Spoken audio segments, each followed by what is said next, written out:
Welcome to the World of Horror Podcast, episode 100. I'm Mom. And I'm Mac. This is the podcast where we share our love of international horror. Fear is universal, but we are not afraid of subtitles. WoHos! This week, it's Mom's pick of genre, and I have chosen animated horror. We reviewed Mad God from the US and Grave of the Fireflies from Japan. Before we get into it, fair warning, these discussions will include spoilers and language, which may not be suitable for all listeners.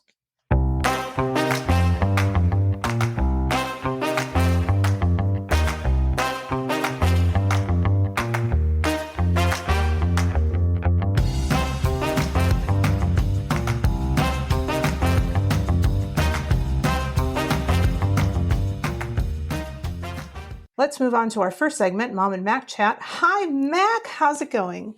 Hi, Mom. Things are looking up, I think. Well, in my personal life, things are looking up. It's sunny. I like my job still. That's nice. In fact, I would say I really like it.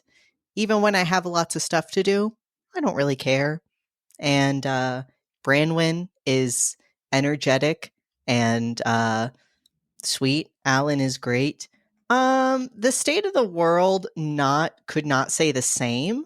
So hence why escapism, even really sad movies are great. Because sometimes I can't even go on TikTok without my For You page just being the same clip of that one politician being transgenderism should be eradicated. Yeah. It's I keep getting that shoved in my face and I'm like, all right, I guess I can't go on the internet anymore.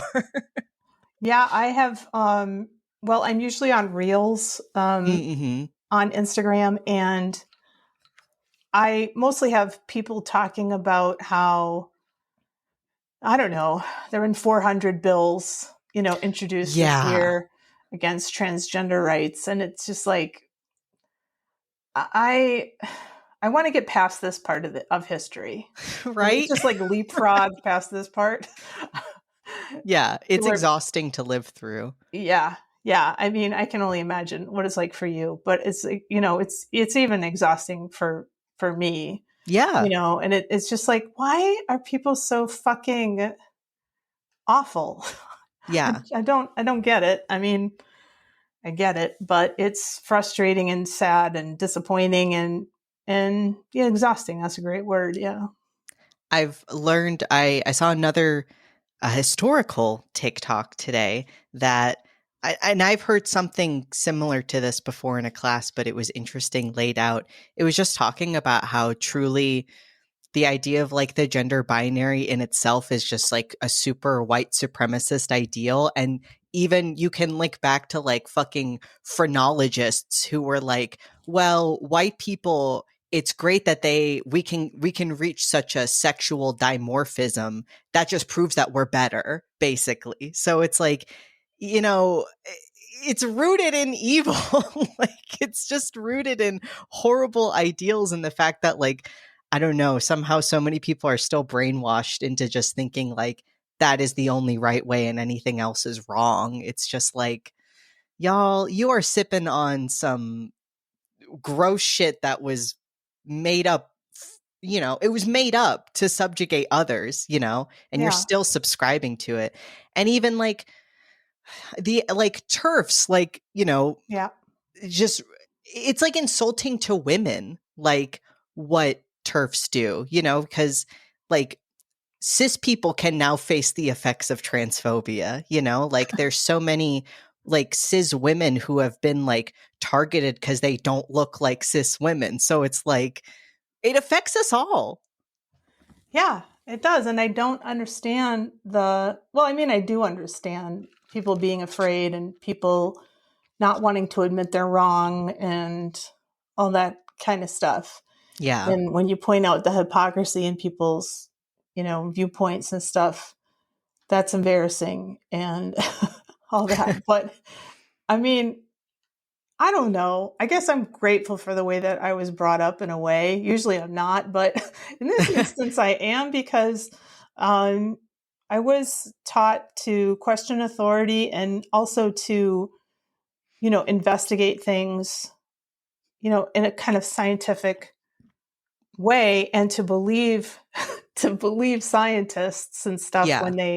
when they prove things. And so I don't know what it would be like to grow up in a household where people, said things like, I don't know, carbon dating is some plot, Yeah. created by the intelligentsia to make us all feel stupid and not have faith in our Lord and Savior or something. I mean, I The like it's wild because like the stretches of logic are so much more like incomprehensible than just believing the truth. yeah, I don't know. Like I luckily I don't run into this stuff that often, but it's like, people are talking about celebrities doing rituals to achieve this or that thing, and it's like, whoa, like what world are you living in? Like I'm the weird one. You're talking about drinking children's blood. Like you're the freak. yeah, yeah. But I'm glad you're doing well, Matt. Thank you. How are you? I'm also doing pretty well. This was my spring break, Nice. and well, it's a long story, but Mr. C was here last weekend, and the redo of the bathroom was a bust. I don't know if I've told you No, any of this stuff, but I don't think so. we started pulling up the floor, and there was this incredible stench of cat urine. Oh no. And we found at least 3 subfloors. So we were trying to pull it up ourselves, but it's impossible. So we're going to need to get a saw and basically Jesus. remove the floor. And we checked underneath, like where the studs are and everything in the basement.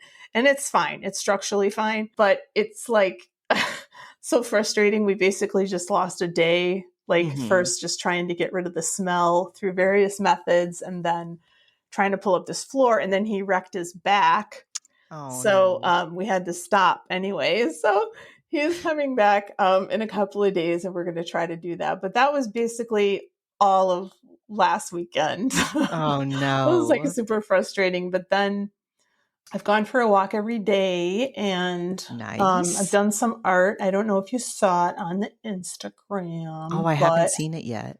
one of the things I'm doing is decorating switch plates and outlet covers and things like that. Outlet And I'm calling it covers. micro decor. Ooh, And I I think like it. based on the feedback that I got just on the morning that I posted some like in progress works, I think they would I think you're sell, onto something.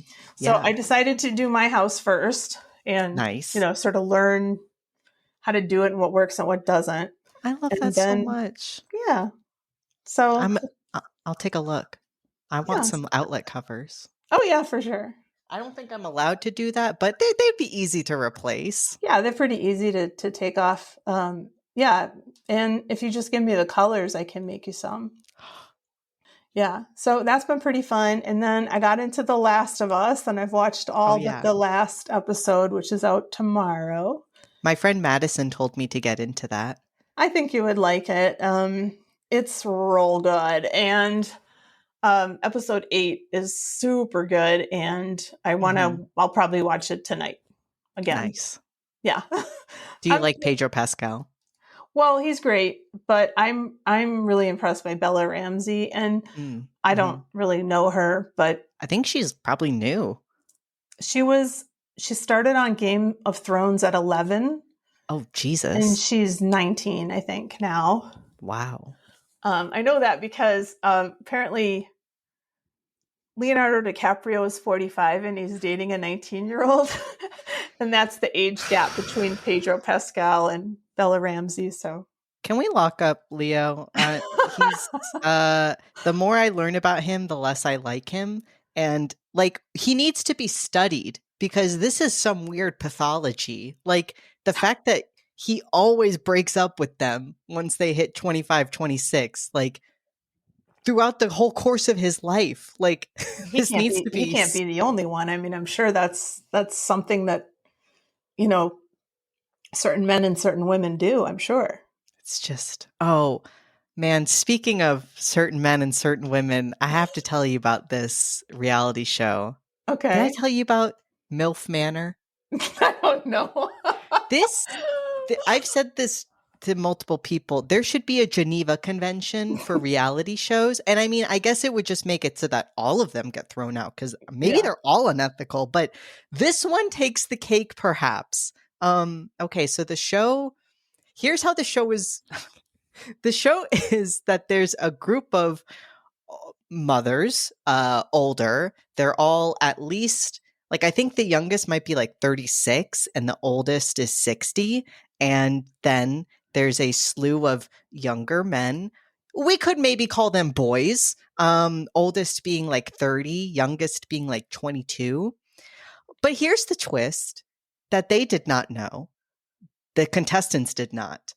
They did not know that they're all moms and sons. No. All the sons have a corresponding mom. No.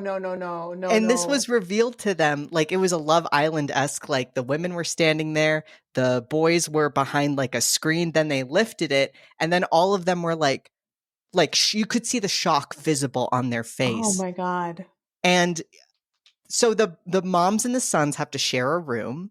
So then if one of them wants to take somebody back, how's that going to go? Oh. And some of them are sane. Like, there's one woman in particular who I think is going to quit because she just, every time the camera's on her, she just looks so disgusted and like upset. So I'm like, well, you're the normal one. But there's one woman who all the other moms hate, by the way. They're all like, Kelly is the worst. We hate her because this woman is like, I'm not even trying to like shame her or anything, but she is always needs to put the center, like she's always got to be the center of attention. She's flirting with all the boys in front of her son, who's visibly uncomfortable and saying multiple times, like, come on, mom, you got to stop. Like, and she's making the other moms uncomfortable because she'll purposefully go to their sons and then like be like, hey, look at us. Like, it's crazy. How is it allowed? It shouldn't be. And it wouldn't be if it were dads and daughters. Can you imagine? No, not really. And that's what really upsets me, because it's like, this is wrong. Like, because like, it's not cute, you know? It's not cute, this idea of like these older women with these younger men, like, you know, and you know, with the eldest guy being 30, I'm really like, okay, you know, if you want to date a 60-year-old, your brain is fully developed. But like a 22-year-old on the show, I don't know. Sounds disgusting, Mac. Yep, it felt very predatory and very weird. Did you ever see that show called Unreal? It was a scripted show about reality shows. No, but I heard about it. Was it good? The first season was pretty good. Yeah. Mm-hmm. And just the awful manipulation of the contestants was on full display. Yeah, it was pretty well written and everything. I should watch it because I'm morbidly fascinated by reality shows. I was like, this might as well be like the Stanford prison experiment for how unethical and like fucked up. And it feels like an experiment in a way. Stefan and Mitch are watching it because they watch a lot of these, like the ultimatum one. They watch that one, and yeah, I'll have to find out. Oh my God, I can't do it. But well, anyway, wow. Yeah. So, sorry, kind of set a weird mood. No, that's okay. Let's just segue easily and smoothly into Grave of the Fireflies. On a similar note, Grave of the Fireflies.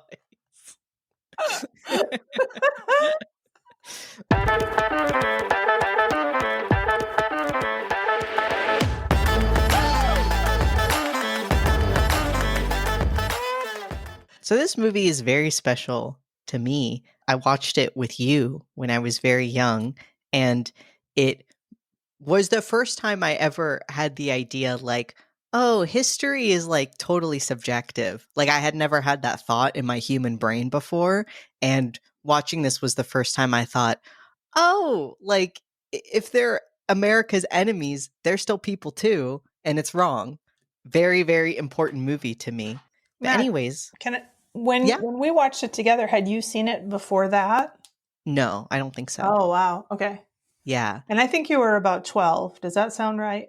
I think so. And it really didn't like, I mean, this watch has been the time where it has most made sense and sunk in because I did not realize it was like an autobiographical story. So I looked into like the guy who wrote it and all of his stuff. And the real story is actually infinitely sadder. Oh, God. But we'll get into it.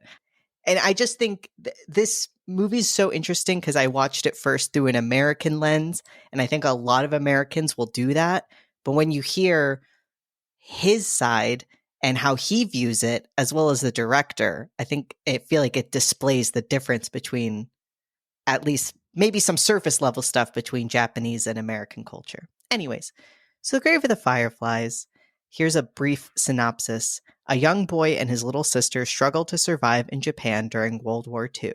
It was directed by Isao Takahata, so he is a Studio Ghibli film, but some might misname this as a Miyazaki. It's not.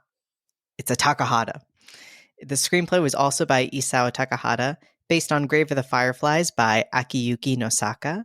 It stars Tsutomu Tatsumi, Ayano Shiraishi, Yoshiko Shinohara, and Akemi Yamaguchi.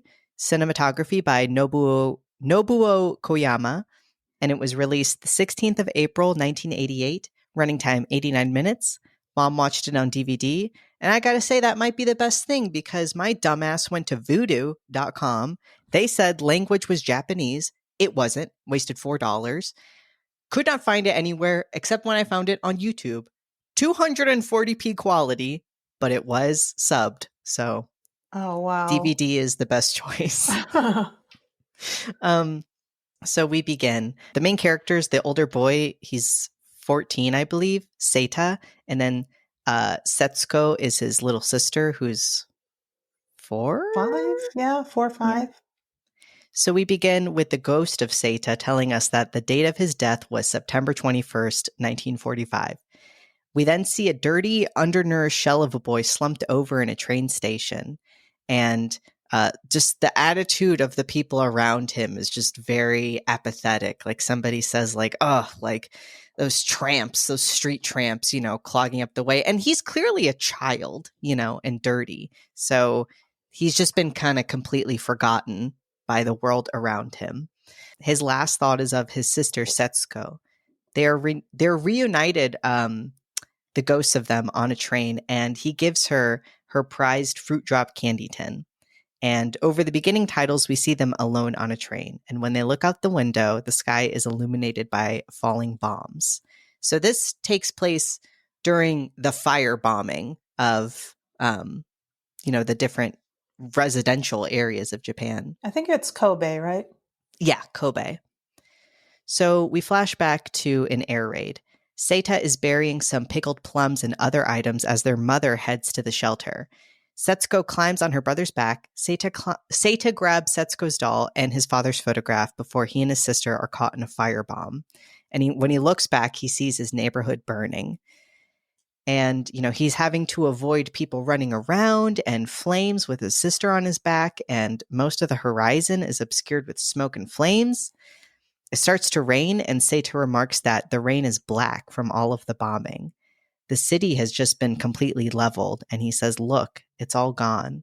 He tells his sister that their house is probably also gone, but that dad will make them pay for this. So it's Seita, Setsuko, and their mom, and their dad is overseas in the army. So displaced citizens now have to try to identify bodies left in the wake of the attack. An announcement encourages everybody to report to the school for first aid services. When Seita gets there, he's told that his mother has been injured and he has to go to her. But injured is like the biggest understatement of the century. When we see her, she's it's really gruesome. She's wrapped from head to toe with the bandages like bleeding through. Her whole face is burned, like lips burned, nose burned. And the doctor immediately says, like, she needs to be in a real hospital. And Seta, I just feel like you see just how much of a child he is, because he is a child. He's 14, and he says, with her like that, where she's clearly just not going to make it, he's like, she needs heart medication. Like, can we get that for her? And the doctor's like, yeah. And, they're told, okay, well, we can transfer her to, this main hospital. But she passes away, and they have to just burn the bodies because there's so many of them. And he has to witness that too. So he's given his mother's ring. He gives the ring to Setsuko for safekeeping and does not tell her about their mom. And it's just so sad because Setsuko's like, why did you give me mom's ring? Like, doesn't she need it? And he's like, you'll hold on to it for a little bit. Just don't lose it. So Seta sits away from her, and as she's crying outside, like, she's kind of sit down and huddled. And this scene, like, just always gets me, is he doesn't really know what to do. So he immediately says, quick, watch me do this. I'm really good at it. And jumps up onto these, like, what are they called? It's like a gymnastics bar. Monkey bars? Yeah. And he's like just doing flips over and over again. She's not even looking at him, but like, how do they process this horrific thing that's happened? Seta hears that his mother's passed away. He's on a train holding a wooden box with his mother's ashes. And we see the ghosts of Seta and Setsuko look at him. I like this shot too, because whenever they show the ghosts, they've sort of got this pink glow about them, to clue us in on that's what's going on. But when the moment was really happening, there's an older lady looking over at him, and she knows what's in the box, and there's no dialogue, but her face just looks like she's thinking, oh, this is so sad that this poor boy has clearly lost somebody very important to him. Yeah.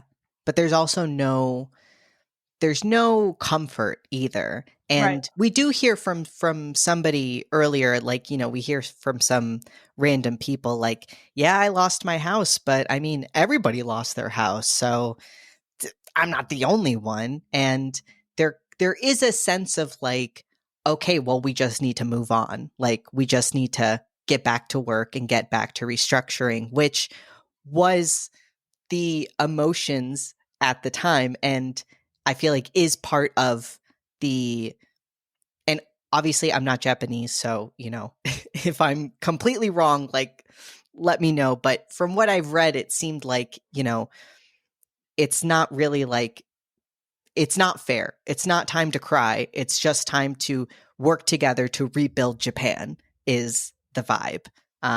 You're going through something. Well, we all are. Suck it up. So they go to live with a distant aunt, but Seta can't bring himself to say that their mom has passed away. So he says that the mom is still recovering in the hospital. As people are, digging through the rubble, Seta recovers those pickled plums, the fruit tin and everything. He's got like a little rickshaw and is walking back. He sees a broken water pipe and he goes over and just sticks his face in it. Yeah. And this movie is beautiful, even throughout any of the really horrible scenes. I mean, like, it's animated beautifully. It has that Ghibli like feel. I don't know even how to describe it. We're just like, everything just has this like really beautiful touch. And I feel like this scene with Seta in the water correlates to what Nosaka was trying to convey, because I looked up a little bit of him describing the book, and he describes Seta as, kind of having a somewhat still trying to keep a romanticized ideal of what life is going to be. It hasn't truly, it's set in that he's in a bad way, but that they can kind of still get through this and kind of be like how it was before, but it won't be. And also that his father's going to come back and save everything. Yes. Mm-hmm. And that Japan's going to win. It's going to be fine. And this makes sense. Again, he's 14. no child should ever have to go through this. So he brings back all the supplies, and the aunt is very happy. Makes a little comment that, military families have better access to those things. So, he's actually lucky his dad's in the Navy. Seta then reveal, because the aunt is asking more questions like, hey, so what, is she at the hospital? Like, I'll go bring Setsuko. And he tells her that she died. And she died, she never went to the hospital, to which the aunt is like, what the fuck? So Seta and Setsuko are bathing, and it's really cute. He's just trying to protect her the whole time and is trying to, I think, retain her innocence, without having to leave her, or do anything like that. And we get this really beautiful scene where they're outside with fireflies, and he's showing her, how to hold one. She accidentally smushes it in her hand. So he's like, no, you hold it like this. And she's so excited by the entire field of fireflies, and Seta gives her a fruit drop. During a rainstorm, Seta and Setsuko hang out inside of the aunt's house, and the aunt asks, like, hey, should you be at school or doing any work? And Seta says, well, the factory I was working at has burned down and the school is gone. She asks, did you send that letter to your dad? And he says, well, yeah, I sent it through the naval office 10 days ago. And the aunt kind of gives a like, that's kind of weird. And seems to be feeling that Seta should be doing something. Yeah. He's kind of just laying around in her eyes. And I think this is where the disconnect begins between a Japanese, between how we might see this and the way it was intended. Because I felt from the get like, fuck this aunt. What the fuck's wrong with her? Like, this poor boy has been through so much. He should be allowed to just sit around and process this and be with his little sister. And when I looked online, a lot of Americans, I think, had this view. But that is not even what the author Nosaka is trying to think. Is trying to convey. He describes Seta as rather spoiled for a wartime child, and describes that this movie came out in 1988, that the children of 1987 might relate to this. So there's a little bit of like, oh, kids these days. But in a way, I do think that could be true of, I think, things that are unfair that society just kind of pushes as like, well, this is the way things are. Younger people are more likely to be like, well, I don't want it to be like that, so I'm not going to do that. And I think this is just an American belief in itself of just like, well, if I don't think that's fair, I'm not going to do it, and that's just not the way things are done. And, so he's describing Seta as, he does not have the same determination as what he should have felt at the time. So yeah, food is beginning to get scarce. The war is not going well. And so Seta and Setsuko go to the beach, see some people making sea salt due to the fact that salt and soy sauce is now being rationed. And Setsuko follows this cute little crab until she sees a body lying on the beach. And, she's innocent and asks, what's he doing? Is he sleeping? And Seta steers her away. And I just feel like this is a great thing to convey, like, everything is tainted. Like, it's everywhere. The destruction and the after effects are everywhere. They can't even go to the beach, like something very sweet, without this reminder. But Seta seems determined to not be a part of this world. He wants to keep it the way it was, which again, it makes sense. So then we get this little flashback to when the mom was alive. She's watching them playing outside. They're both, Seta's got like, little underwear on, but Setsuko's wearing this really cute dress. And, their mom looks beautiful. And there's an image of her parasol flying away. So, but now we get back to the present and an air raid siren goes off again. So The aunt then brings Seita his mother's kimonos and encourages him to trade the mother's kimonos for rice because they'll get a bunch of it. Setsuko immediately starts crying and says, like, no, those are mom's. You can't take those. And we see a memory of her hugging her mom and just her mom, like, petting her head and her mom wearing that kimono and Setsuko rubbing her face in it. And Setsuko just keeps crying, and we see Seita's ghost watching and then covering his ears. So now we flash back again to them, taking their family portrait picture in a forest, and the dad is there, and like Seita's wearing this cute little, like, small version of an army uniform and walks up, and does a little salute thing. And I don't know. It's really sad. So the aunt is making food and gives rice balls to her daughter and her husband, but just gives Setsuko and Seita rice porridge. She says that, and Setsuko says, like, I don't want any more of this. I want something else. And Seita says, well, don't worry. We're going to have rice balls for lunch. And the aunt's like, no, the fuck you're not. You're lazy and you don't work hard enough. They're helping our nation. So that's why they get rice balls. Setsuko looks really dejected and she says, well, it's our rice because it's their mom's kimonos that paid for it. The aunt is like, well, you know what? How about we all just prepare our own meals from now on? And how about you call your other relatives? And we then see Seita later saying, I don't know how to talk to them. So Seita, and this becomes to me the real turning point, is Seita decides, I'm not going to apologize for that. I'm not going to take my lumps. I'm going to buy a portable stove, a comb, and a torn umbrella with their parents' money, which is a limited resource. And again, I feel like this is kind of an anti-individualistic message. It is, I think we are supposed to feel like you need to suck up your pride and just apologize. And I feel like it's a representation of the system that we all live in. It is unfair and it does suck and people will take more from you, but it's the only way and you got to be a part of it. It's the only way you're going to survive. Mm-hmm. And he doesn't believe that. And he thinks that he can make a better way on his own. Yeah. And yeah.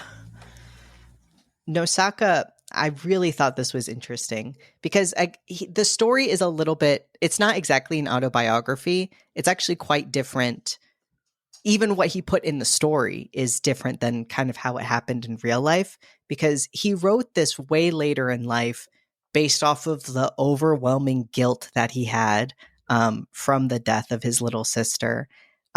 But his behavior was actually a little bit, honestly, more believable in a way of a young 14-year-old going through this. And he didn't put a lot of it in there because I think he felt so ashamed about it. But he describes Seita again as that Seita is going to lock themselves up in a world of their own. Seita decides to become a guardian of his little sister, even if it means making an enemy out of the whole world. And he says, on the one hand, that's very tragic, but it's also a blessed situation. For Seita, it's like he can try to build a haven for just the two of them. So Seita, again, has this romanticized vision of what their life could be and is not willing to step up to take his lumps and make the best chance for him and his sister to survive because he can't swallow his pride. And again, Nosaka says that this is these feelings are better understood by the children in 1987, who often base decisions on whether or not they are pleasant. And while during that year, his generation had the belief that Seita needed to endure it. And again, I think these are coming out of feelings of guilt, though, because Nosaka himself did not do this at the time. Mm-hmm. So Seita is given a much smaller portion of rice and Setsuko throws a tantrum. Seita offers her the fruit drop tin and there are 3 candies stuck together, but Setsuko saves them and eats the small bits that have fallen off. Seta then makes a kind of juice in the fruit drop tin for Setsuko by putting water in there. And I don't know, it's just very sweet. So things are still very tense at the aunt's house. And, she's saying things like, you brats are just, you're eating me out of house and home. I never should have taken you in, and so he's like, fine. And he packs up everything and they decide to live in an abandoned bomb shelter. They buy a little bit of food and straw and they leave. And there is a kind of moment where the aunt is like, where are you going to go? And Seta's like, I don't know yet. We're going to figure it out. And how to say, I mean, I do think that it is a very sad thing that I feel like I viewed this at the time of like, what a bitch. What the fuck's wrong with her? How could she do this? And maybe that is still true, but I see what he means by this, of just, again, you will find some comfort and safety. It's not going to be fun. And like he said, it's not going to be pleasant, but the situation's not fun or pleasant. Like, this is your life now, I think, is the message. But also, I think Seta is just, this is a foolish thing to do. Yes. I mean, and he's an interesting hero because, we're rooting for him, but at the same time, I don't know about you, but like, I'm covering my eyes, like, no. This is like, it would be wonderful if this would work out in that magical way that children think about things. Yeah. And we get a little of that, but obviously it can't last because it's not sustainable. Yeah. And he doesn't have the knowledge of how to raise a kid, how to provide for a kid, because he is a kid. Yeah. So Setsuko says she's afraid of the dark of the shelter, but they still try to make it a home. Setsuko comments that a kamikaze plane above looks like a firefly. And Seta and Setsuko catch a whole pot of fireflies and then let them out in the shelter. So again, it is beautiful and it is sweet and fun, but it's a fantasy and it's not going to work out. Seta then fondly remembers a naval review he saw once before Setsuko was born and, kind of does a little acting out of it. So, and I think this is interesting too, because Seta isn't, and please understand, I'm not necessarily saying like everybody needs to buck up, and follow in line. But I just think it is interesting how they display him like kind of conveying, I guess, what are the cool kind of parts of the military, the things that he admires in his dad and whatnot, but he does not, he can't also see the kind of more swallow your pride part, because that is the whole point of the military, is to just be a number, like a soldier. And I don't think he has grasped that. Right. The next morning, Setsuko is creating a grave for the fireflies and says that the aunt told her that mom died and was also in a grave. Seta just watches and cries. And I have so many moments like Seta too, where he just, I think again, this enforces him that he wants to maintain her innocence throughout all of this because it's so sweet and sad. He lies that they're... She's been holding on to that. She's known that now for several days or a week, and she hasn't said anything. Yeah. So when I think he realizes that she's been holding this truth, in her mind. For his sake. Yeah. And he couldn't, and her kindness and generosity toward him like breaks his heart a couple of times. Yeah. Yeah. So Seta cries and lies that their mother is buried in a pretty graveyard under a camper tree. Setsuko then asks, why do fireflies have to die so soon? So there's been a farmer who's been helping them a little bit, but he says now he's got no food to share. And he says, you really just need to go back to that woman and apologize. And Seta just is like, well, thanks for your help, but, I'll go find something else. So he truly is making an enemy out of everybody else. Setsuko then begins to get ill. She's got lice and diarrhea. Seda is desperate and starts stealing crops and then is caught, beaten, and taken to the police. The police officer shows a little bit of kindness and, tells the angry farmer, like, I think we all understand what happened here. This boy is malnourished and he stole your food. You've already beaten him. Like, he learned his lesson, and sends him on his way. Setsuko has actually followed them all the way there, and he finds her outside and she asks him, "Are you okay? Should I get you a doctor?" And that again just makes him lose it. So while the city is bombed, others are hiding in shelters, and Seita has decided to use that time to rob homes of food and supplies. Boy is just so desperate. Setsuko is growing weaker and weaker from malnutrition, and Seita is having a really hard time loading off the stolen goods. When he comes back home, he finds that Setsuko has collapsed. He takes her to the doctor, and the doctor says, she doesn't need medicine, she just needs to eat, and just quickly takes in another patient, and Seita shouts, "Where am I supposed to get food?" So Seita goes to withdraw some more money and finds out from just some people talking that Japan has unconditionally surrendered and that the whole naval fleet has sunk to the bottom of the ocean. So now he has nothing. His dad is dead and his mom is dead. So he walks home in a daze, but when he gets home, he finds that Setsuko has been sucking on a marble, not a fruit drop. And she then says, "Hey, I made you some rice balls and they're just piles of dirt." He then, again, just keeps crying. And she's like, do you not like it? Do you want some? He quickly grabs some watermelon and, tries to feed her. And she says, "Thank you. The food is really good." But then we learn from his narration that she dies a few moments later. And truly kind of what wrecked me is, again, the real story is so much sadder, because Nosaka said that in the story, Seita got increasingly transformed into a better human being than him, because he was trying to compensate for everything he couldn't do himself. He said that he was never kind like the main character, and explained that, "I always thought I wanted to perform those generous acts in my head, but I couldn't do so." He believed he would always give food to his sister, but when he obtained food, he ate it. The food tasted very good when it was scarce, but he felt remorse afterwards. And he says at 14, he didn't know he didn't know much about taking care of an infant. So he would hit her on the head to make her stop crying. Oh. And he said, "I'd think there is no one more hopeless in the world than me. I didn't put anything about this in the novel."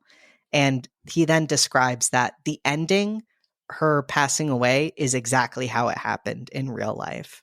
And I just can't even imagine the guilt of this man. Like, he was so guilty he could not even put these things in writing he couldn't even kind of liberate himself of those feelings because it was too much for him. But I do you can't help but feel bad for him. He made poor decisions, but he was 14 years old, and I think that's the whole point of the story is yes, he could have I was just trying to see what other people thought of the movie, and I saw a lot of anger online of well, he's so stupid. And it's that's the point. Yeah. That's the point, is he foolishly thought he could live outside of a system. And it's also fucked up that you have to be in the system, to me. He describes, himself as being foolish and more of in a, we all have to do this. I think I personally have the belief that I think it's not right that, everybody has to act one way to even get, basic necessities. But at the time, this was true. And he thought he could survive without it, and he couldn't. And that's so sad. Also, I mean, I feel like all of the adults, aside from the police officer and the farmer, are so incredibly cruel to him. And I feel like it's one thing to be traumatized and going through, indescribable grief, But then to be abused on top of that, I just feel like, how could you expect anyone to make a clear-headed decision? Yeah. And and a 14-year-old child would probably be like, fuck this noise. Like, I just, I want to make a safe and fun and loving space for me and my sister, because that's all we have. Yeah. And it makes perfect sense that he wants like escapism, because like it's so much easier. It's not easy, but you're more able to stomach the idea of like, well, we at least we can do whatever we want. It's us against the world, because the idea of like, I just have to go start living a life without my family now is too much. Mhm. Like 14, like that's so young. So I just feel so bad for this guy, because I think I saw a comment online that was like, I think Seta was given well, okay, hold on, I'll get to it. So there are some still images in brown and whites as Seta holds Setsuko in his arms. He gets some charcoal to burn her body and is told to do it at a temple since she's a child. The man who gives him this stuff says, hey, in spite of it all, it's a lovely day. We see some other families returning to their houses and enjoying the phonograph and other luxuries. And during this last part with the phonograph playing, we just see all of these scenes of Setsuko running around and just being a child and just, enjoying life. And that's just the end of the movie. And yeah, I saw somebody online say, I think Seta got a favorable depiction in the movie since he dies and is reunited and he doesn't have to live with the guilt. And I just made me think, wow, well, the real guy did. And that's so sad, like, I don't know, like reading more about the background of him writing it, like ruined me even more in a Yeah, way. 'Cause I just can't even imagine like to go through that and then to still not have ever forgiven yourself or, not even gotten close to that that is like a fate worse than death in a way, I think so. I think you're right. And this has been described as from the author and also Takahata as not an anti-war film. It's more about the devastating effects of war. But then I'm like, well, that to me makes war, I don't want it to happen then. If these are the effects.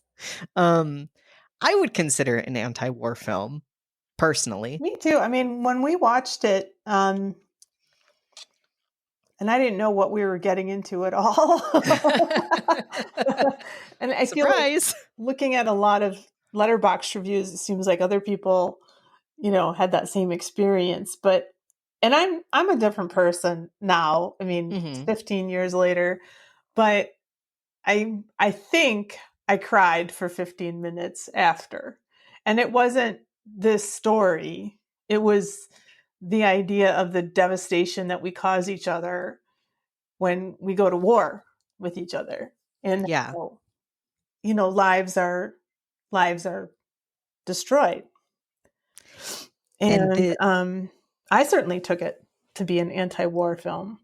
yeah. And it's the fact that like this is one story out of so many. Like there are people that we never saw in the like movie that also went through similar horrible things. And yeah, Well, that's even that first shot with when we get Seta's death, there's like four or two five other kids. other Yeah. children or people, I don't know, but um, when his body is discovered, somebody goes around to the other side of the pole and says, "This one's a goner too." Yeah. And he's like, you can see it in their eyes, but there's no help. Like, No, it's just this idea of like, you didn't, well, you're not going to step up. So fuck you. yeah, I hate that. I hate that. I mean, that's not.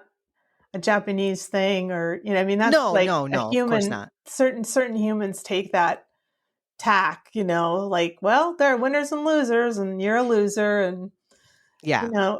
I hate that. I hear that from my students sometimes, and I'm just like, how cold can you be? Yeah. But Yeah. anyway, Yeah. And yeah, please note that I am, obviously not saying that, I don't know, any of these attitudes are not like a universal Japanese feeling. I was just basing this off of no, what the I didn't author think you were wrote. saying that. I just wanted, Okay, I good. just, I do think that, like I said, I hear that a lot from my students, Hmm. and the sort of, they're usually white male privileged people. I don't know Yeah. why that is, but Mm. but yeah, I mean, if you feel like everyone's, life is pretty easy, and you don't understand why everybody else doesn't just do what they, have to do, I guess that would be a logical conclusion. But it's so blind, and I don't know, it's so unimaginative and cruel, and just Yeah. bothers me. Yeah. It's not, if that's like the way, like, I can't believe that that's the way it has to be, No. doesn't it have to be where there are winners and losers? It's like, sure, there are like tough jobs that need to be done, but they should be like like the people who do them should be like respected and lauded, like janitors should be given like the hugest salary ever and praised as like, wow, you're amazing for doing the things none of us want to do. Yeah. Thanks to you, I don't have to do that stuff. Great. Well, let's get into some trivia. So, the film was initially distributed with My Neighbor Totoro, which also came out in 88, because it was the only way that Miyazaki could have been able to make Totoro. The reason being that the original film pitch for that film was rejected. So they pitched a double feature with Grave of the Fireflies, and the project was eventually backed financially by the original writer of the book. It often was overlooked as a film because whenever Totoro was screened first, people were left happy and did not wish to be saddened by Grave afterward. Which, you know what? I actually think that's absolutely fair. Like, My Neighbor Totoro might be like one of the most delightful, like giddiest films ever. And then if it was like, and the horrors of war, that's a tough sell. In South Korea, the release of the movie was postponed indefinitely because of the concern that the movie somewhat justified Japan's role in World War II. I don't know if I didn't, I'm not as sensitive to something like that, as maybe you would be if you lived in South Korea. I feel like the attitudes that people had towards the war made sense for people living at the time during it. Like Seita thinks it's cool because he's a kid and his dad's in the military, but I don't think that's necessarily the movie being like, and this was a good thing. Yeah, and I mean, Seita, yeah, that's really good. I mean, like when Seita finds out that, Japan surrendered, he's like, the great Japanese empire, like he can't even believe it. Yeah. And the other people are like, oh yeah, yeah, yeah. Yeah, Like that yeah, kid. happened. I don't think I included the more racist Letterboxd reviews that I found online, Oh, because I didn't want to Jesus. upset you. Yeah. Well, and let's also just not put that out into the world. and people can look those up on their own. But it hurt my heart, to see so much anti-Japanese sentiment, in Letterboxd over this It's just, movie. it's wild. I just don't know how anybody could not, like, I don't know, like, there's no monolith in the world. Like, there's no, like, this is the Japanese, Yeah. and they're all like this. No. Like, no. That's not true of anybody or anything. It's not even true of like Burger King employees, like not it's Yeah. I don't know. That's just, you're like, not only are you an offensive and horrible person, you're also just like so dumb. No critical thinking skills. Wow. Should not be able to post online. I'm taking your privileges. Most of the illustration outlines in the film are brown instead of the customary black. Whenever black was used, it was only used when it was absolutely necessary. The color coordinator, Michio Yasuda, said that this was done to give the film a softer feel. Yasuda said that up until that point, it had never been used in an anime before, and it was done on a challenge. Because Yasuda explained that the brown is more difficult to use than black because it does not contrast as well as black. That's interesting. I've seen brown outlines before in like animation. I think it is cool. This is the only Ghibli theatrical feature film to not be a part of the Disney Tokuma deal. Interesting. I happen to think this should be required viewing in like American history classes. Something of this nature. Like if you're going to talk about wars that America has taken part in, you should also show the cultural effects of the other side, because you can see the effects of what living with this and having this in your history must have been like today. Like One Piece, for instance, there's a lot of things in One Piece that I feel like are directly make me think that the writer, had these anxieties and thoughts like during his childhood. Like there's a whole arc in which this one island is taken completely off the map by what is called a buster call, a part of the Navy, where the aim is just level it to the ground, kill everybody there. And it's obviously a very anti that, feeling of this is the worst thing you could do to somebody. This is genocide. This is horrible, and where do you think those feelings come from? Where do you think those strong feelings come from? So I don't know if in history class, something like that should be mandatory so that people can understand like history is not objective in any way. If you brighten the poster of the film, some of the lights are not fireflies, but incendiary bombs from a B-29 bomber. That's interesting. The main character, Seita, looks directly into the audience twice, at the beginning and at the end, before shifting his sight. This implies that he can in fact see us and is retelling his story. And I think that is true of the author. So what does Letterboxd have to say about it? Well, the Mells gave it 5 stars and said the power this movie has is insane. No matter how many times I watch it, it never fails to drown me with emotions and tears. Yep. Intruder 2K gave it 5 stars and said there's hard hitting and then there's Grave of the Fireflies. Adam Fix gave it 5 stars. He said most Studio Ghibli movies. Childhood and adolescence can be tough and scary, but also beautiful. Here's their journey of a young person navigating all of this against the backdrop of something fantastical, but still about humanity. This one. Yeah, all of that, but it's World War II. All this shit is real, and sorry to break it to you, fine folks, but even children die in horrible fashions. I seriously cannot believe that this was paired with My Neighbor Totoro at one point. I don't think I've ever been stricken with so much sadness from a film, let alone an animated one. 5-star movie, but hell's bells am I sad. Poke Rocks gave it 5 stars and said one of the many things I shouldn't have been watching when I was so young. Literally one of the saddest and most emotional movies ever, and sparked my fear of war and airstrikes. 5 stars.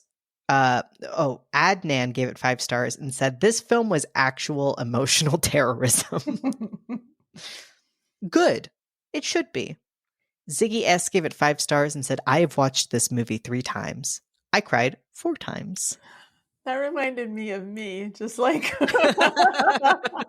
crying after the movie. Mm-hmm. When it sits in. Mm-hmm. Icy Pave gave it 5 stars and said, I remember watching this a few years ago and sobbing for half an hour straight on how humanity could be so evil. No movie has ever made me feel the things that this movie made me feel. Government officials who advocate for war and senseless fighting should be forced to watch this film. I agree. Well, now let's get down to the stupid reviews. Cole 10 Vivo gave it a half star and said, what a downer. Jamie Redmond gave it a half star and said, mid. You know what, Jamie? You're mid. Regs gave it 1.5 stars and said, I like how raw the story is and how it unfolds, even though we know the way it ends. It shows that animated movies are not just for kids and can touch darker themes. There were many parts where it was annoying because of how repetitive the scenes were. It also doesn't end anywhere and doesn't leave a message or a lesson. It really feels like it was just made so you could feel sad by everything about it. I will probably never watch this again. Regs, I have to politely disagree with you. I do feel like it leaves a message and a lesson at the end, but go off, I guess. NTOT gave it a half star and said, Grave of the Fire flops, LOL. Well, how would we rate it? Fruit tins? Yes, fruit drop tins. 5. Yeah. Oh, wow. 5? I think I would. I don't think there's anything wrong with it. I'm trying to think if there's anything wrong with it. I'm okay with 5. 5. What have we learned? I'd say war bad.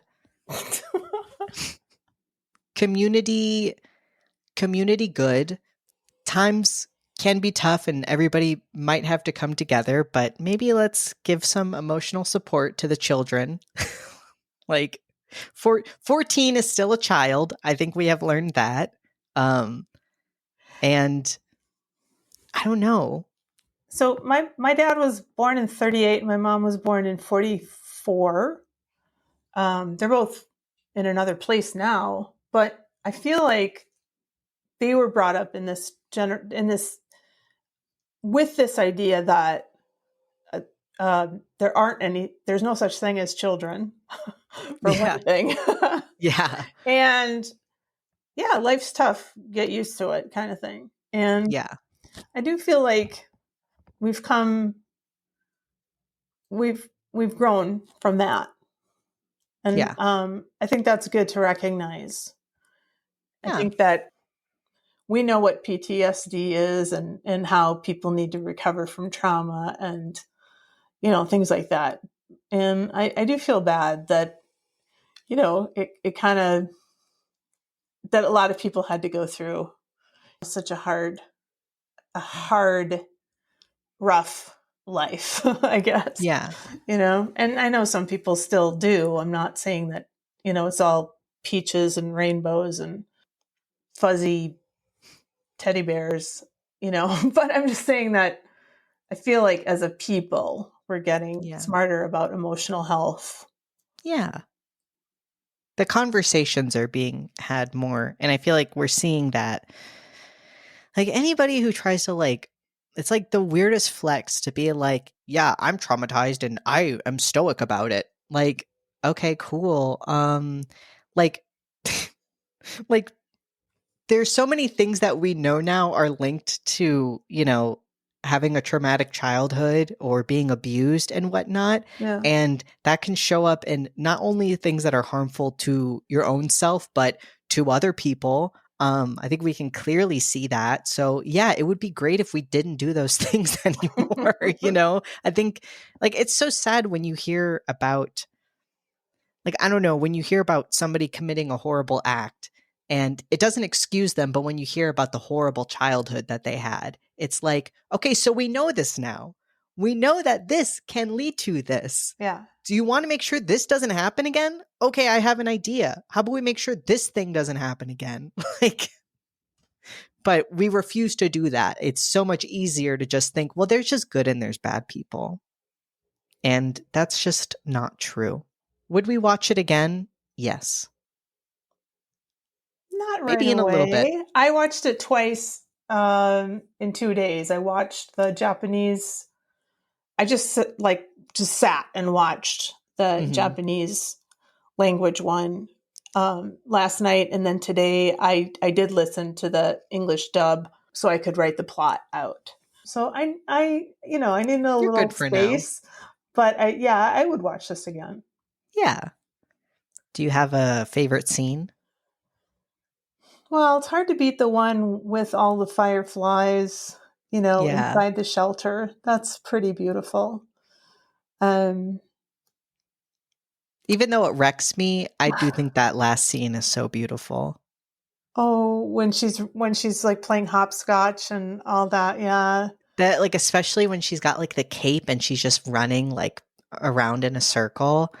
I don't know. It's you can't blame Seta for being I want to protect you from everything. What do you think about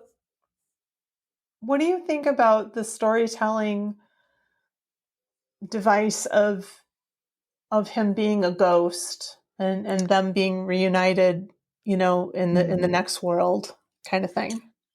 I don't know. I mean, like now, I don't know what I would have thought about it if I didn't now know the backstory, because maybe part of me is thinking, like, he did write this to reconcile. He said he wrote it as like a tribute, like to his sister who he couldn't help. So I wonder if, in a way, it's like, Seta in the story has died, but, he's reviewing everything that's happened throughout, but now he gets to be in a better place with her. So I'm not sure. I mean, it could be, I don't know. What do It you sort of think? softens it for me, Yeah. to Doesn't make it as bleak. yeah, to imagine that they're together forever, Yeah. But and if it hadn't been there, I think it would have been maybe too difficult to Yeah. watch. So I think it was a good choice. I think as a storytelling choice, It might it was a need good to be one. there. Yeah. Yeah. Yeah. And I mean, with Seta being displayed like as an observer and a watcher, I feel like that could be, the forgot his name. That could be Nosaka, looking over what happened. And ghost Seta clearly has regrets, like covering his ears when Setsuko's crying. Now he knows what happens, but and maybe something seems so easy now in hindsight. For adult Nosaka they did, but at the time he didn't know any better. So it could also be that of like, yes, these were foolish decisions, but he only knows that they're foolish now. Yeah. Yeah. I think that's a great point.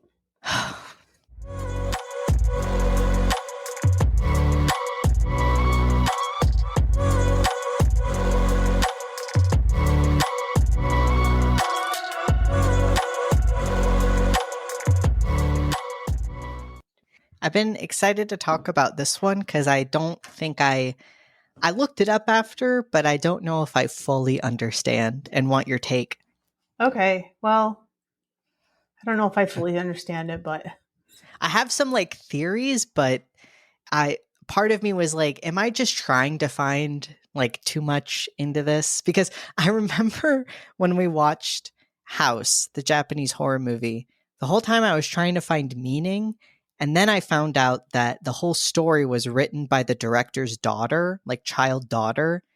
So it's like, oh, okay, so that was futile. Like I shouldn't have been doing that at all. Okay. I was like, maybe this color signifies this thing. Oh, wow. Nope, it doesn't. Well, and now for some much lighter fare. Maybe. All right. So the brief plot synopsis of Mad God from IMDb states the assassin travels through a nightmare underworld of tortured souls, ruined cities, and wretched monstrosities forged from the primordial horrors of the unconscious mind of Phil Tippett, the world's preeminent stop-motion animator. Wow. This movie was directed by Phil Tippett. The screenplay was by Phil Tippett. Cinematography by Chris Morley and Phil Tippett. And it was released on August 5th, 2021 at Locarno and June 16th, 2022 in the United States. It has a running time of 83 minutes, and I watched it on AMC+. I watched it on Shudder. Okay. I heard it took like 30 years to make. There were gaps in there. It's not like he was working steadily for 33 years, but he worked on RoboCop, one of my all-time favorite movies. What? Yeah, he was the animator on that. And then he had started it before that, and he was kind of like, well, the CG stuff seems to be the wave of the future, and maybe people don't want stop motion anymore. Wow. And then at some point, maybe, I don't know if it's in the in the trivia somewhere, at some point he started a Kickstarter and raised enough money to finish it. So in all, it was 33 years, but it wasn't, a constant thing. That's amazing. The opening shot is of a tower being struck by lightning against a cacophony of music and shouting, and we get the title card. On the scroll is written verses from Leviticus 26:21, where God lays out the rules for worshiping him.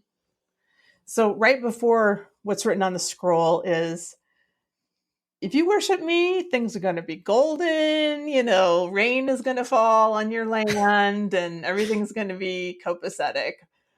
But if you disobey me and remain hostile to me, I will act against you in wrathful hostility and will discipline you sevenfold for your sins. You shall eat the flesh of your sons and the flesh of your daughters. Old Testament God. This was like such a like you're reading as it scrolls and you're like, oh. And then when I did not realize, it says like at the end that it's Leviticus, and I was like, this is like a Christian thing. I thought it was written for the movie. Oh no. Hey Christians, you good? Because this shit is crazy. Check on your Jewish friends too. I mean, this is a little... I will destroy your cult places and cut down your incense stands, and I will heap your carcasses upon your lifeless idols. I will spurn you. I will lay your cities in ruin and make your sanctuaries desolate, and I will not savor your pleasing odors. I will make the land desolate so that your enemies who settle it shall be appalled by it. That was maybe my favorite line. like even when you're long gone and enemies have taken it, they won't want it. Exactly. And I will scatter among the nations, and I will unsheath my sword against you. Old Testament God. Your land shall become a desolation, and your cities a ruin. Whew. So, tell us how you really feel. We see old corroded cannons, a prison with razor wire, open fire on a figure in a diving bell descending below the prison deep into a realm of fossilized bones and statuary. It finally touches down in a land of conical stones.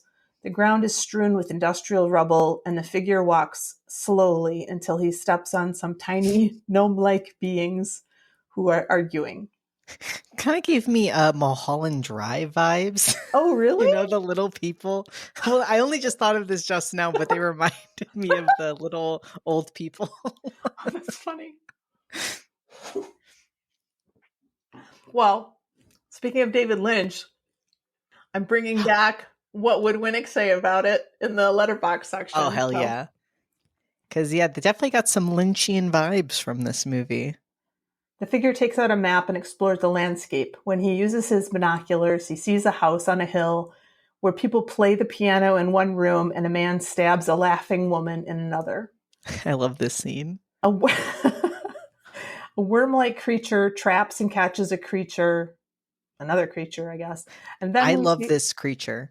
The one that's caught? Or no, the one? The nasty one. It's got bulging eyes and real teeth, and it's I love all the monsters in this. They're so gross. Real gross. And then we see the creature from the poster stomping through the landscape. He has human-like eyes and teeth. It grabs the worm-like creature and cleaves it to death. This provides cover for the assassin to escape. He finds a monkey strapped to a table, some animals in cages, and a masturbating doll. He finds another room where men-like creatures are being electrocuted and their shit drips from beneath their chairs. And there is a, when he sees the monkey, it kind of reaches out hey, aren't you going to help? But this guy is just, it kind of reminded me almost of a video game in a way of this scene, especially with the giants getting electrocuted. It just kind of just reminded me of some games I've played where you can't really change anything, but you're privy to these horrible things happening, and you're just kind of walking through them. Yeah. That makes sense. Because maybe he couldn't change, like, even if he was to help, like, what could he do? It wouldn't have made a difference. Yeah. The assassin takes an elevator to a lower floor where the shit is being funneled into the mouth of a grotesque combination of organic and metallic materials, which are revealed to be a factory full of bellows and gears. Humanoid figures are formed by being pressed in molds, and they march robotically and are burned above a forge and crushed by giant rolling machines. I think these parts were some of my favorites because, like, these things are forged, like, what looked to me like their own ashes. So it's like, you can be killed in anything, you're toiling forever, and then we'll bring you back and just keep, using you forever because you're worthless. And you're just made of shit and hair. You have no consciousness. No personage. And you're, completely expendable. We won't even take care to not kill you. Try to not be in the way.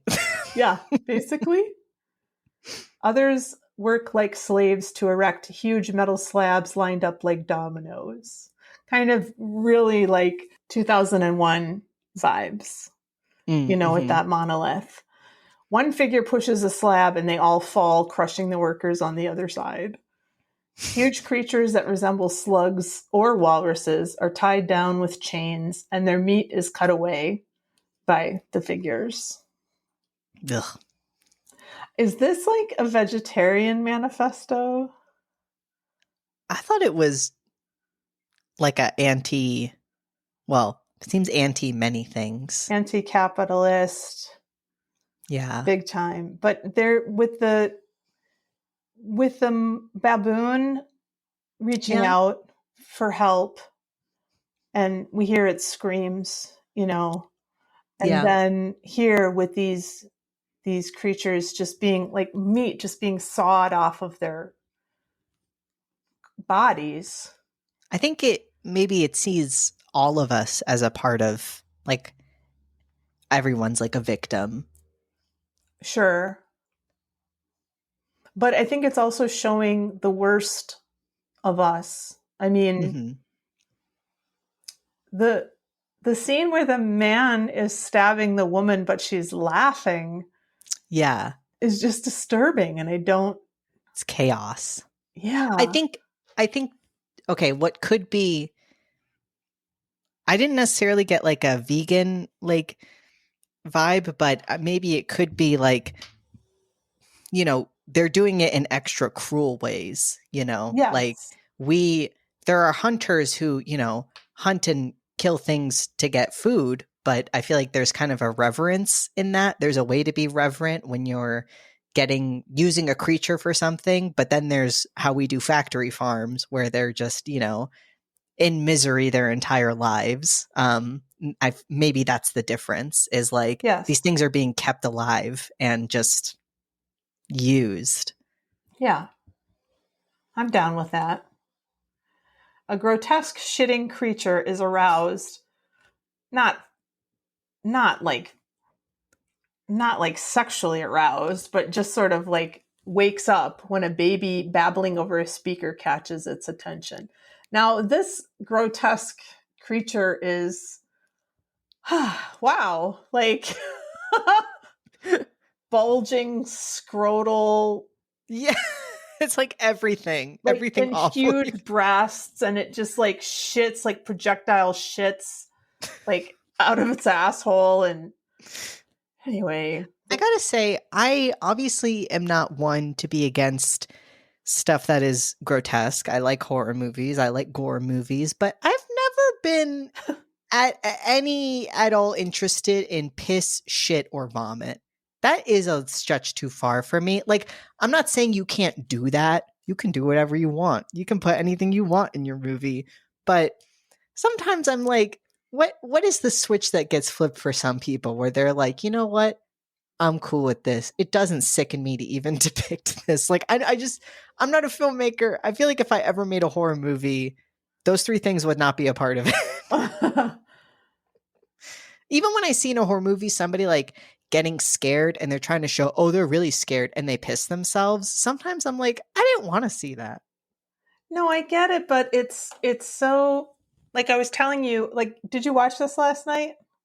Yes. Okay, because I was just like, I don't know if you want to watch it, like, at night before you go to bed or whatever. But also, I sent you a message saying that, like, a lot of the Letterboxd reviews were like, I turned it off at the 30-minute mark. I waited till I got there, and I can logically see that, but it did not bother me. And I mean, none of this really bothered me because I think it's a beautiful movie. Well, beautiful, obviously, for what it is, and it's made wonderfully. But like, I don't know, it none of that grossed me out because it didn't look real in the best way. I understood it without thinking like, oh God, how horrible. The first time I watched it, the shit being funneled into the mouth of that, like, well, we think it's a person or something, but it's sort of a person that's also a factory, churning out these like shit hair creatures. The first time I saw that, I was like, yeah, that's really disgusting. Because I mean, the shit is coming out of these bodies that are being electrocuted, like, violently. But there's a part that's coming up that this time I almost had to take a break from. But really, yeah, we'll get there. It did not bother me. I was surprised that it bothered other people. Yeah. I think a lot of people had like strong visceral reactions to this movie. The slave creatures watch giant TV screens of the, quote, baby babbling, but it's a baby's voice, but like an adult's face. But we just see the mouth, and there's something wrong with it. Like, I don't know. It's nasty. Really nasty. There's a really cool blend also of like whatever, media they were, like the stop motion stuff, and then like real life, like videos, like this is like a real man's mouth. I thought that was cool. It gave it a really uncanny feeling a lot of the time. I got 1984 vibes just in this one section, just right here.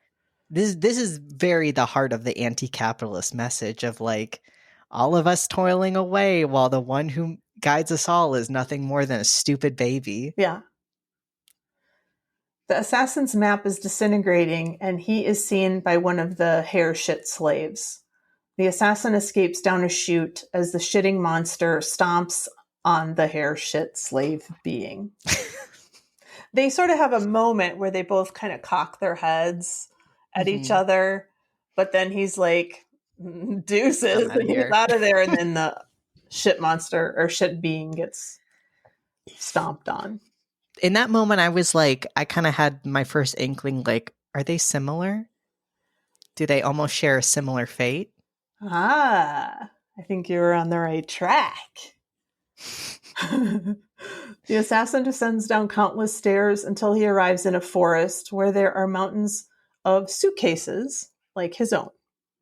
See, I think this movie would make such a great game. What great environmental storytelling. Yeah, that I didn't remember picking up on that the first time. I don't even know if I did, but all he has, and the assassin himself, he's humanoid, but he's got this metal. It's not just like a gas mask. It's like this mechanism is taking up his face. So he's not flesh. No. He's something. Kind of steampunky.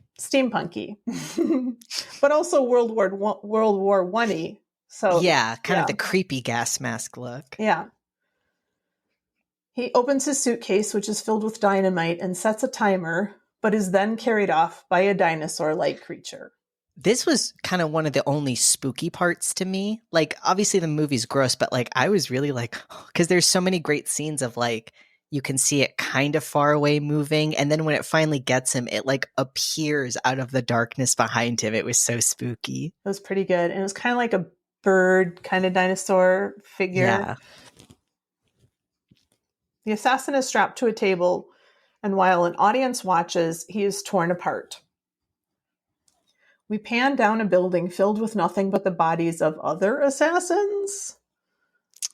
Well, he's not torn apart yet. They just take off all of his clothes. They take off like, all they his clothes. strip him. Yes, but like when they pull off his boot, I think some of his leg comes with it. Oh, Do you know what I mean? okay, yeah. And then when we pan down that building, it's like one wall is completely absent. So you're just able to see room after room. It was very like Old Boy. Yeah, yeah. Mm-hmm. Like room after room after room after room of just these like destroyed Identical. corpses. Yeah. Our guy is bandaged head to toe and is being injected with chemicals. His exposed eyeball watches a ticking clock on the wall. There is a close-up on the clock, and the second hand seems to stall. I thought that was I'm like, why is he taking so much time with this? Mm-hmm. But I think this movie is also about time. Mm-hmm. So, WoHos, I don't know. Okay? I don't think there's a total. I mean, it's not like a linear plot. There's no like. I mean, maybe if someone dissected this 45 times, they would be able to definitively tell you what everything means. But I didn't, and I won't. So I'm making guesses here. I'd be so interested in like an art book by this because like so much work went into it, and I am trying to understand it, but I'll give you my theories about the next scene, but Okay. I don't know if they're right. The surgeons return to him and proceed to cut him open with scalpels. His chest is torn open and his organs are thrown on the ground and across the room. Numerous coins are pulled out of his body, as well as strings of beads, dentures, pages from a book, entire novels, dead fish bodies, and finally a gyrating baby creature, which is wrapped up in a blanket and walked by a nurse down the hall. A very Lynchian Eraserhead baby. Yes, it's like kind of wormy. Looks like its skeleton is on the outside of its body. It is crying like a human baby, but it's not a human baby. Robotic machinery drills into the assassin's skull, and a camera is inserted inside. White noise appears on the monitor. So, actually, even now I'm listening again, I'm like, I don't know. Again, but I was trying so desperately watching this last night to be like, what did the jewels and the novel mean? Because there's a reason why that's in there. Yeah. You know, I wonder if it has to do. Well, okay, we'll get to. My theory also involves the next part. Here's one thing I can throw out. You know, if he's a collector of human history, that's what I was like. And because when he cocks his head at that creature, you know, I think he's trying to determine, like, is it worth spending time with this creature? You know, do they go in the quote collection that is him, or not? And he decides not. Right? He just proceeds down. The world above is shown where the last man, in dire need of a mani-pedi, gives a map forged by gnarled witches to an assassin and sends him down in a diving bell. So yeah, this guy, you know what, first off, he reminded me of was that guy, I'm going to find his exact name. It's the guy in Spirited Away who works in Kamaji, old Kamaji, who has all the multiple arms, who works kind of in the underground, sending all the, bath spices and whatnot everywhere. Give me like a similar vibe of, I don't know, he seems like some sort of creator. Yeah. Right? Yeah. And somebody, I think in Letterboxd or somewhere, had said that this was an anti-Semitic character. He does wear a Oh. yarmulke, but he also wears Catholic beads. Mm-hmm. I don't know what they're called. I'm not religious, but I mean, he's got the vestments of a Catholic as well as this yarmulke. His fingernails and toenails are, super long. And this is a human. This part Yeah. is being portrayed by a human man, like a real actor. And his designation is, quote, the last man, and he is in a world of military clones. All the military looking beings, assassins. Well, I don't know if they're assassins. They look. I thought they were. Are they though? Because I mean, he's sending them down, aren't they? Oh, I mean, the people just in the formations.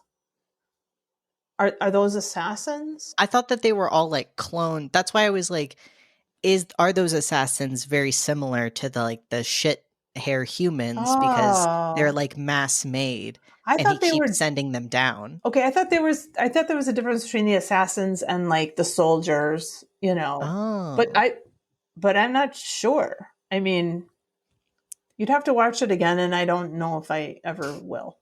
Yeah. It's a lot.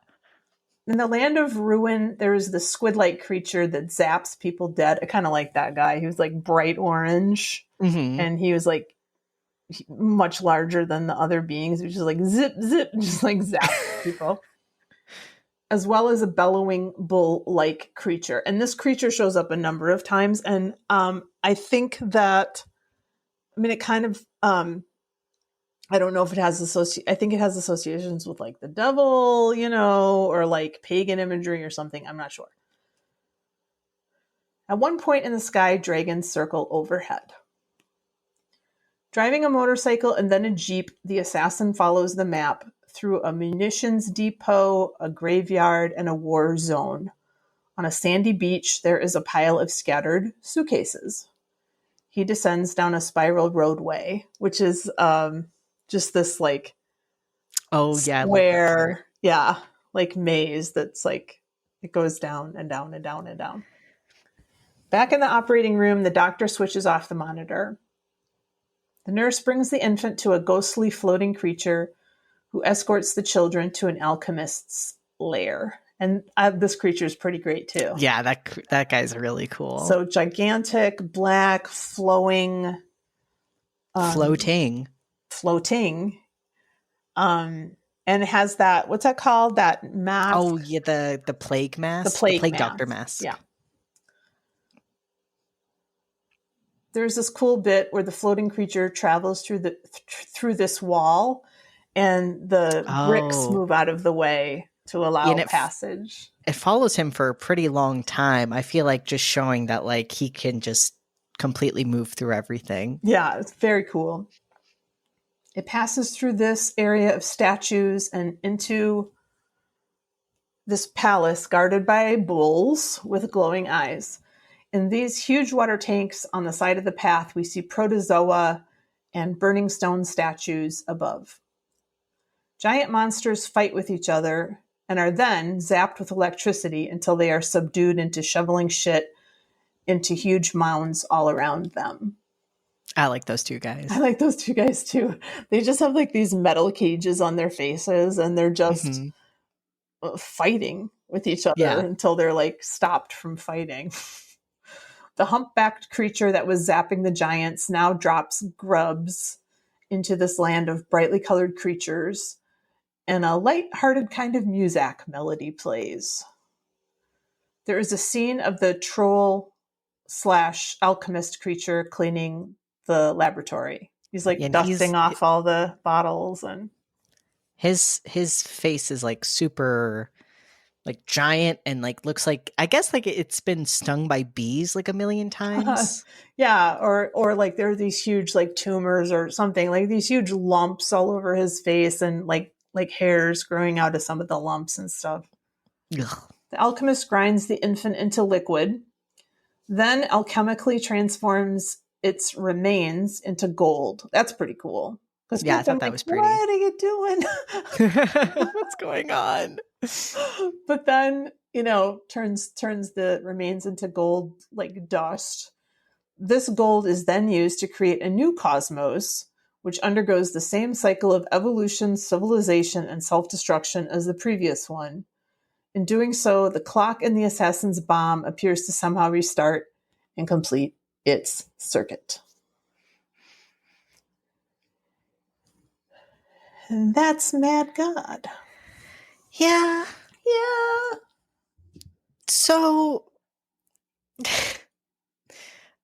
yeah, I mean, I thought there was, I just don't understand the assassin part. I thought the last human, I thought maybe he was putting those things into the assassins because he knew that it seemed like he knew that they were going to get caught, because why would he keep sending them? But Yeah. I could be wrong. And so then is he trying to give those things, I thought, to whoever is killing them, but they just throw that shit on the ground. Yeah. So I don't know. Well, I thought about that too. But there's that expression, pearls before swine. And I do think that there is a string of pearls that is one of the things that comes out of the guy's body. And Yeah. also, I was just thinking of all the art and all the things that we put value on, like money, coins, but also literature. Is really meaningless in the great span of time. I mean, given enough time, nothing means anything. And Yeah. I think that's one of the things that this movie is saying, and that's a cool idea, I guess. I mean, I just feel like it's very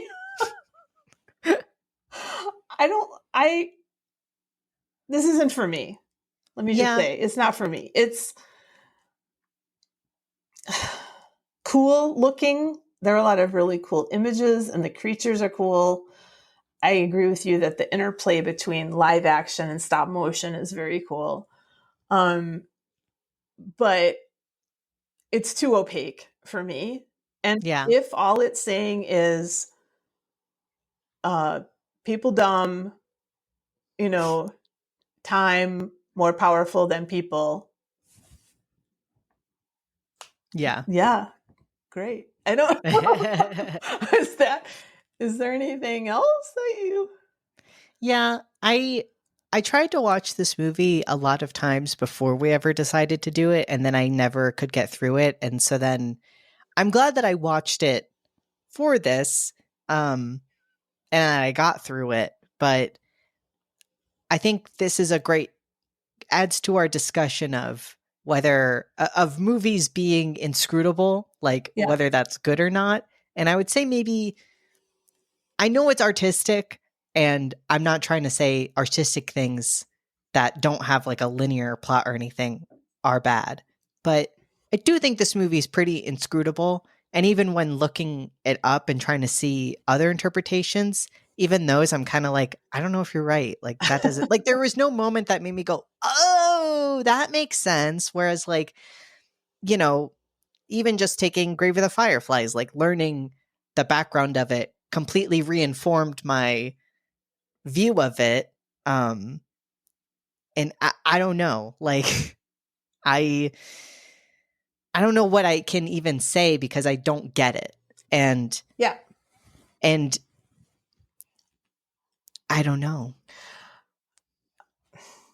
I mean, again, I think there are criticisms of capitalism and of jingoism, and if he's saying something about even art, not as an artist saying even art in the end is meaningless. Yeah, true. I mean, if you take a perspective far enough away from something, of course it's not meaningful. Yeah. But I don't like that.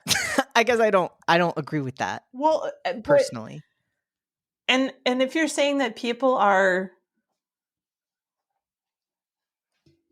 susceptible to being crushed in various ways by the forces that they buy into, probably you're right. it's not for me. I guess I just don't care. It's not hitting my wavelength at all. Yeah. Yeah. Yeah. Like it's beautiful. Nobody can dispute that. And I think it's a feat, and visuals alone, I think it did a really good job, and there's no complaints from me there. And things don't always have to mean something, but I think it can make the thing that you made kind of frustrating when I like almost if I have nothing to like tie my thoughts to, or like nothing to hang them on, it is kind of like I don't know what to think of this in a way. Like I can't think of anything beyond that's really cool that you made this. And if I'm missing something, WoHos, like, I guess get in touch, I guess, but I don't think there's anything new here. Yeah. I mean, aside from how the images are executed, but beyond what that, is said is people have said this stuff forever, and I don't know. I'm either missing it completely, or I'm not, but I don't care. Honestly, WoHos, don't get in touch because I don't care. I don't care. I don't care. And I think I should care about your art. If you want me to consume your art, then I think you should give me something to care about. And beyond it looking cool and it being a feat, like you said, I don't see anything else that I can grab onto in a meaningful way. I agree. But Mac, and the part that made me almost want to take a break is just the constant diving by the surgeon, like back into the cavity of this. See, and that almost made me be like, oh, this doesn't mean, because that was so ridiculous to me that I was like, oh, there'd be nothing left. So I don't know, it made my brain be like, this isn't real. So it didn't bother me that much. I guess just thinking about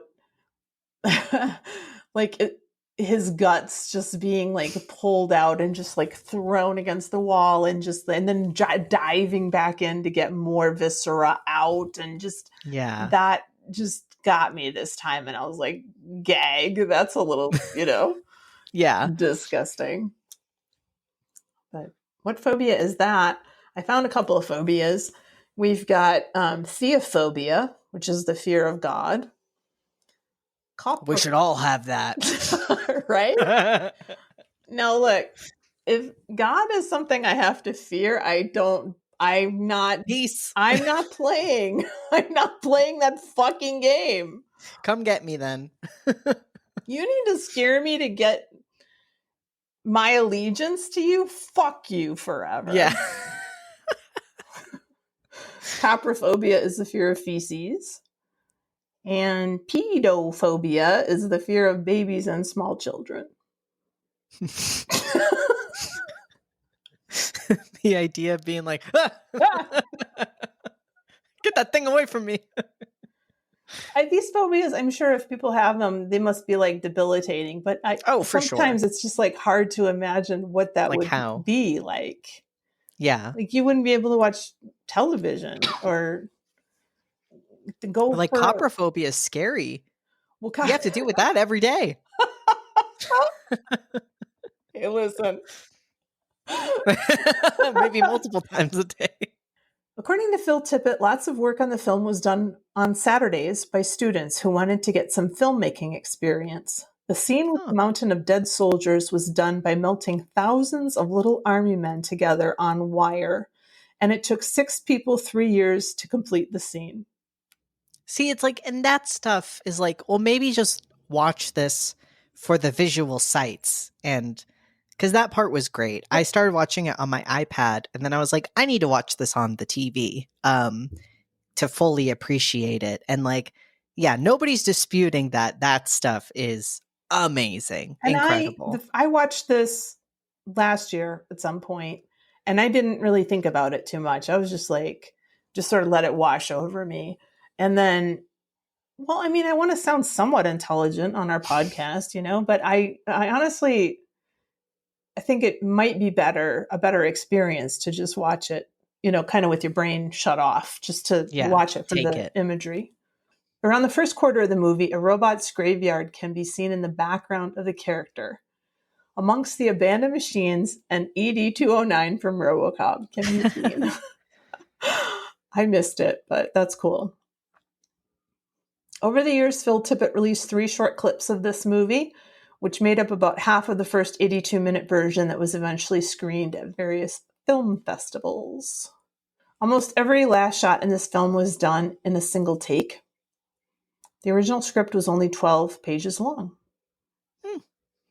What does Letterboxd have to say about it? David Butler Alfred gave it half a star. Animation was cool, but I agree with my dad when he said this film was, quote, basically just some rich kid's psychotherapy.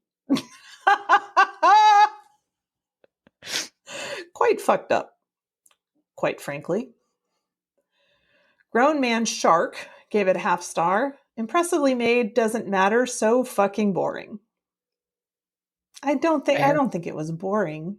No, you can't really say it was boring. Maybe towards the end a little bit. It was kind of like, what's happening? Juan Avocado gave it a half star. Jesus, gross. You're not wrong, Juan Avocado. Josh gave it a half star. This movie is how I imagine it would feel if we could transport ourselves inside each other's minds. Either you understand it and feel at home, or you're scared and confused. Me? I feel the latter. I feel bad giving this movie such a low rating because this is clearly someone's pièce de résistance. And quite a time and effort went into it. But I have genuinely never struggled this much just getting through a movie like I did for this. I've struggled more getting through other movies. It's like, dog, have you seen, like, I don't even know, the Martyrs remake? Like, try struggling through that. But I will agree, I had similar feelings. I have similar feelings of confliction of, like, I don't want to just say this is some rich kid's psychotherapy, because it's like, it's clearly a labor of love. Yeah. It's just not a labor of love I like very much. Yeah. Oh no, gave it a half star. I'm mad at Mad God. Justin JP gave it half star. Balls Monster needed more screen time. No. How about no? Well, and our favorite new feature on the show, what does Winick have to say about it? Where our friend Eric Winick, friend of the show, reviews the movie we're looking at. And Eric gave it 3 stars. As if Eraserhead, Brazil, and Pink Floyd's The Wall had a baby, then stomped its brains in. Hey, Mac, have you ever seen Pink Floyd's The Wall? It's been a really long time, but actually I watched it a lot in school because there was a few kids in my class who were obsessed with Pink Floyd. So they always would be like, guys, look at this. And I always thought it was so scary. Yeah, I saw that in the theater with your grandma. What? And then I watched it a ton after that. Your thoughts? Real good. No, I don't know. At the time, the animation was like next level. Yeah. And I think it is a great companion to the album. Yeah. I don't know what it would be like to look at it today. And I have a terrible confession to make. What? I have seen Brazil a bunch. I have never seen Eraserhead. I've never seen Eraserhead or Brazil. Okay, Brazil is great, but it'll make you sad. Oh, okay. But it's great. I don't think I've ever even heard of it. It's a Terry Gilliam joint. Okay. Who's that again? Well, he did 12 Monkeys. Ah, okay. I remember that. Ben Root gave it 5 stars. This was so unpleasant to watch. Thank you, Phil. That's basically my reaction to Threads. Johnny Pebble gave it 5 stars. I'm a slut for stop motion and oozes. Delivers on both parts. Dark Knight gave it 5 stars. Time never ends, but life does. Time is always existent, but humans will come and go. For for the short period, I think they mean short period that a human exists, he creates, destroys, and enjoys. Yeah. I think, sure. Yeah. Who cares? The Dirty Birdie gave it 5 stars. Brutally beautiful, definitely not for everyone. Fair. Well, let's rate it. I'm starting to get mad at this movie, actually. Let's rate it in suitcase bomb? Surgery rooms. Surgery rooms. Ugh. It's really tough. I think I'm with Eric. I think it's 3. 3.5? 2.5? 2.5? I mean, it's tough to give something a good rating when I don't like it. Is it? That's another question we should look at, because, I mean,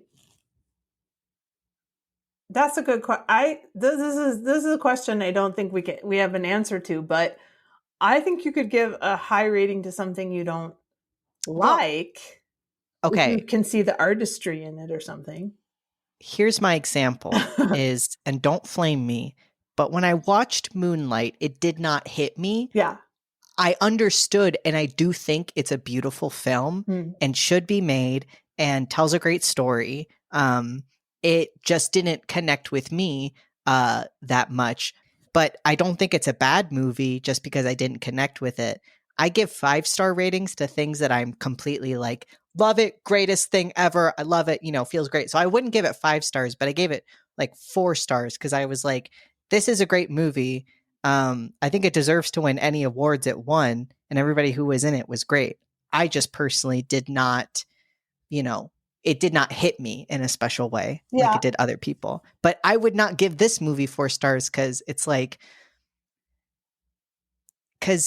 with Moonlight, it was like, I wish that I felt the way that other people do about it. Yeah. But I don't wish that for this movie. Whoever likes it, I'm kind of like, that's cool. I don't feel the same way of like, this is great. What's wrong with me that I don't like it? It's kind of like, no, I get why I don't like it. I won't hold you to this, but do you remember what you gave The Witch? We can check. Let me check. Because that's one that I like that one except for the ending. But I think I've watched it 3 or 4 times now, and it took me that many times to actually even say that I like it at all. Like when we watched it in the theater, I just remember us like turning to each other at the end, kind of laughing. Yeah. What the hell? What? Now, part of it was, and this is Egger's deal, you need fucking subtitles to look at his movies. Yes. And we didn't have those when we saw it in the theater. I must have grown to like this because Letterboxd says I gave this 4 stars. Okay, so okay, right. So I think I'm with you. So I think I would give The Witch 4 stars. When we reviewed Coraline with Cat Soul, I don't remember what I gave it, but like that's a brilliant film, but it doesn't speak to me at all. Like I think I'm just like the wrong age or something. There's like some mismatch for me. But I think it's amazing. And I would probably give that one 4 stars. But I think you're right. It sort of does have to speak to me too for me to go 5. Yeah. Yeah, I'm with you. Yeah. 2.5. A respectful 2.5. I'm thinking 3.5, but I respect a lower rating as well. I'll you know what? I'm upping it to 3. Okay. Because I did not hate my experience watching. You know what? I'll up it to 3.5. Whoa. Okay. Because I'm just thinking about other movies I gave 3 stars. And I'm like, this is definitely better than those movies. So I'll say 3.5 because here's my new official ratings guideline. 4, like I said, is for movies that I think I appreciate why other people like them. And in a way, I see me not liking them as something I wish I could change, but I simply can't. Whereas this movie, I do so respect the artistry and the feat of making it. And I don't think every art film has to be something with a clear plot. But not only it does not connect with me, the message that maybe it does send also does not connect with me It's not in any sort of way at all. Those are not my issues. Like those, yeah, exactly. Like at all, honestly. Yeah, at all. Like maybe when I was in high school or college, maybe. But yeah. At this point in my life, I don't have time for like that kind of, it just seems like philosophy 101, like students getting high in a bar talking about how.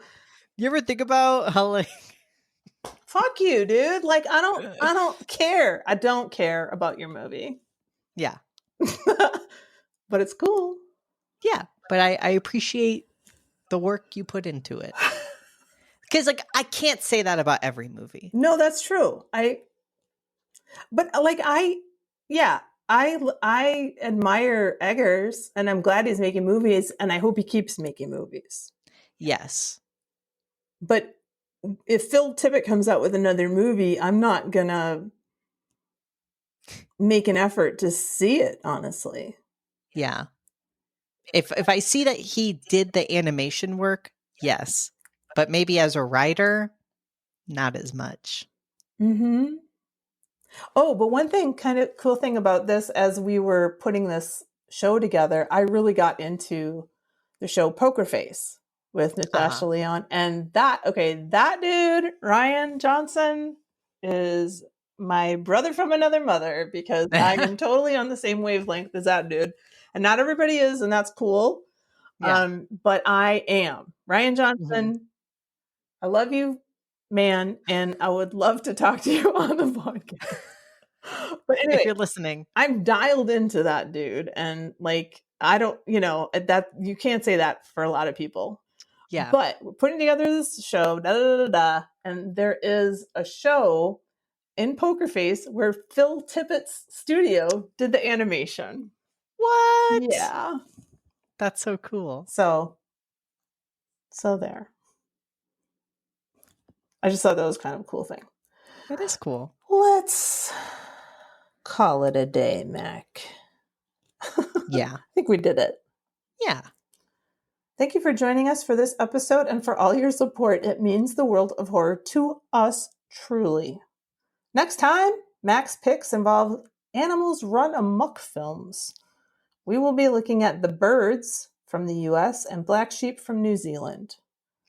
We would welcome your support in the form of a 5-star review or thumbs up on your preferred listening platform. Mac, what do you have going on? Well, as always, I would encourage everyone to check out my art Instagram at Macaritaville. I also have a Twitter now, which is at Macaritaville _ because some account that has 0 tweets already took the name Macaritaville. And I also have a Tumblr of Macaritaville. So please follow and give me those precious likes. And are you accepting commissions at this time, Mac? I'd say no. I just want to draw whatever I want to draw. You know what? I respect that a lot. Thank you. You're welcome. I've tried it, and like whenever I do it, I'm always like, I don't like this. Well, because I always feel the need to make it something very extra for somebody else, and it just makes me so anxious. I can see that.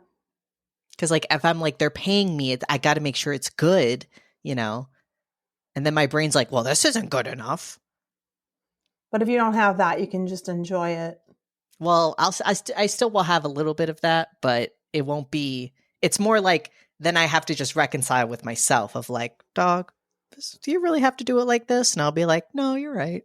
But seriously, Rian Johnson, do get in touch. Yeah, please.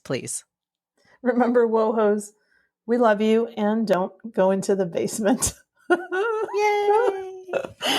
Oh my gosh. Goodness gracious. Alan and I have been watching all the Dead Meats for the Scream franchise. Oh, yeah? It's been very fun. Are you going to go see number 6? No, I'm just going to wait for the kill count. Okay. I mean, I would see it with you, but I've never been super into Scream. I don't know why. Okay, here's a weird thing. What? So when we came back to the States from South Korea to Seattle, Mm-hmm. you had jet lag, obviously, as a little bitty baby. And we thought we would be able to go see Scream because it was like the hottest movie at the time. Yeah. And your dad's friend Patrick was like, you guys, you've got to see this movie. It's like amazing. Yeah. I'm like, well, maybe if he breastfeeds, or like sleeps through the whole thing, it'll be fine. But as you know, a lot of people scream in that movie. Oh, So yeah. every time someone would like scream, you Oh, would no. startle, and it didn't work out. We couldn't watch it. I'm just like, get me out. But it was so funny because you slept so much because you had jet lag. It wasn't great at night when you didn't sleep, but yeah. I don't know, it took about 4 days, but Patrick wasn't exactly happy. But we would be out like in a grocery store or something, and this one woman came up to us and was like, you have the sweetest baby. He's exhausted, actually. But also, we tried to go into a bar with you, and they were like, oh, no. You can't. Why are you bringing a kid in here? I mean, we used to drink at South Korea in the bar, Not in Seattle. Not gonna fly there. Talk about culture shock. Anyway, do you want to get into it? Sure.